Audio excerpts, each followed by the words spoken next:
আজ আমরা জীবনবিজ্ঞানের সালোক সংশ্লেষের একটি গুরুত্বপূর্ণ অধ্যায় পড়ছি। সংশ্লেষ যে অধ্যায়টি আছে, সালোক সংশ্লেষ আমরা প্রত্যেকেই দিনের বেলা হলেই করে, তা সেটি বোর্ড ওয়ার্কের মাধ্যমে বোঝানো হচ্ছে। দিনের বেলা যেই সূর্যালোক এরকম পড়ে, সানশাইন যেই হয়, সূর্যালোকের প্রভাবে উদ্ভিদ কী করে, মাটি থেকে জল আর খনিজ লবণ সংগ্রহ করে। একটা ছোট করে গাছের পাতা আঁকলাম, নিচে গাছের মূল দিলাম, মূল দ্বারা জল সংগ্রহ করে এবং বায়ুমণ্ডল থেকে কার্বন ডাইঅক্সাইড নেয়। এই দুটোই হচ্ছে কার্বন ডাইঅক্সাইড আর জলীয় বাষ্প বা জল, কার্বন ডাইঅক্সাইড আর জল, এটাই হচ্ছে সালোক সংশ্লেষের কাঁচামাল। তা এইটা আলোক দশা এবং অন্ধকার দশা দুটি দশায় হয়। আজকে আলোচ্য বিষয় হচ্ছে সালোক সংশ্লেষে আলোক দশা। সালোক সংশ্লেষের বিক্রিয়াটা কিন্তু অনেকটাই জটিল। 6CO2 + 12H2O সূর্যালোক আর সক্রিয় ক্লোরোফিলের প্রভাবে গ্লুকোজের অণু তৈরি করে C6H12O6, 6টা অক্সিজেন আর 6টা অতিরিক্ত যে জল বাষ্পাকারে ত্যাগ করে। এখানে কার্বন ডাইঅক্সাইডটা বিজারিত হয় আর জলটা জারিত হয়। এবার গ্লুকোজ যে তৈরি হয় কী পদ্ধতিতে হয়, অক্সিজেন কী পদ্ধতি হয়, সেটা আমরা জানব। আলোক দশা যেটা দিনের বেলা সূর্যালোকের উপস্থিতিতে প্রথমে ঘটে, সেটাকেই বলি আমরা আলোক দশা। অনেকে ভাবে অন্ধকার দশা মানে রাতে হয়, রাতে নয়। অন্ধকার দশা ওই দিনের বেলাই হয়, আলোক দশা ঘটে যাওয়ার কিছুটা সময় পর হয়, যাতে আলো কাজে লাগে না, তার জন্য একে অন্ধকার দশা বলে। মানে সূর্যালোককে ব্যতি রেখে ঘটা বিক্রিয়া হয়। আলোক দশা বিক্রিয়াটা এই ভিডিওতে খালি বোঝানো হচ্ছে, আর অন্ধকার দশাটা পরবর্তী ভিডিওতে থাকবে। আলোক দশা হচ্ছে কি, সূর্যালোকের উপস্থিতিতে ঘটা রাসায়নিক বিক্রিয়া। প্রথমে একটা পিএস একক গঠন হয় পাতার পত্রকোষে। এই যে আমরা গাছের পাতা বললাম, পাতার মধ্যে কি থাকে, ক্লোরোফিল থাকে, অসংখ্য ক্লোরোফিল থাকে।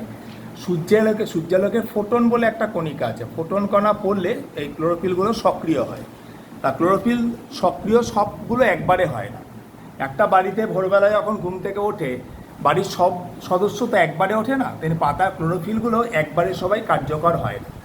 70% ক্লোরোফিল বা 60% ক্লোরোফিল প্রথমে সক্রিয় হয়ে PS1 ফটোসিনথেসিস 1 ইউনিট গঠন করে এবং পরবর্তী সময় কিছুটা সময় পর বাকিগুলি PS2 একক গঠন করে। ঠিক এই সময় পাতার মধ্যে অলরেডি জল চলে গেছিলো, মূল দ্বারা যে জল শোষণ হয়েছিল, মূল দ্বারা শোষিত জল পাতায় চলে গেছিল। সেই জলটা সূর্যালোকের আর ক্লোরোফিলের প্রভাবে H+OH- আয়নে ভেঙে যায়। H+টা কী কাজ করে সেটা আগে শুনি। পাতায় NADP বলে একটা জৈব পদার্থ থাকে, যার পুরো নাম নিকোটিনামাইড অ্যাডেনিন ডাইনিউক্লিওটাইড ফসফেট। ওর সাথে H+ আয়নের বিক্রিয়ায় তৈরি হয় NADPH+, যেটাকে বলে বিজারিত NADP বা নিকোটিনামাইড অ্যাডেনিন ডাইনিউক্লিওটাইড ফসফেট। এটা অন্ধকার দশার কাঁচামাল, মানে আলোক দশা তৈরি পদার্থটা অন্ধকার দশায় গিয়ে কাজে লাগে। পড়েছিল আর দেখো H+OH- আয়নে যে ভেঙে যায়, বিজ্ঞানী রবিন হিল বলেছিলেন এটাকে ফটোলাইসিস বা হিল বিক্রিয়াও বলে। এবার এই যে এখানে OH- আয়নটা আছে না, সেটা 4টে এক জায়গায় হলে 4টে ইলেকট্রন ত্যাগ করে। OH- থেকে ইলেকট্রন যখন বেরিয়ে যায়, এটা 4OH হয়, সেটা আবার সূর্যালোকের প্রভাবে দুটো জলের অণু 2H2O আর O2-তে ভেঙে যায়। এইভাবে হচ্ছে বিক্রিয়াটা চলতে থাকে। তাহলে সালোক সংশ্লেষে আমরা কি জানলাম, ফটোসিনথেসিস ইউনিট 1 হয়, তারপর জলের অণুটা H+OH- ভেঙে যায়। H+টা কী গঠন করে, NADPH+, যেটা অন্ধকার দশায় কাজে লাগে। আর এই সময় কি হয়, অতিরিক্ত জল থেকে বাষ্পমোচনের জন্য যে জলটা, সেটা আর অক্সিজেনটা তৈরি হতে থাকে। মানে সালোক সংশ্লেষে যে আমরা অক্সিজেন পাই, তার উৎস কিন্তু সবসময় মনে রাখতে হবে জল। এবং আরেকটা লাস্ট কাজ হয় হচ্ছে এই সালোক সংশ্লেষে আলোক দশায়, সেটা হচ্ছে ফটোফসফোরাইলেশন। সেটা হচ্ছে পাতায় ADP বলে একটা জৈব পদার্থ থাকে, সেটা থেকে ATP তৈরি হয়, ATP, যেটা হচ্ছে অ্যাডিনোসিন ট্রাইফসফেট।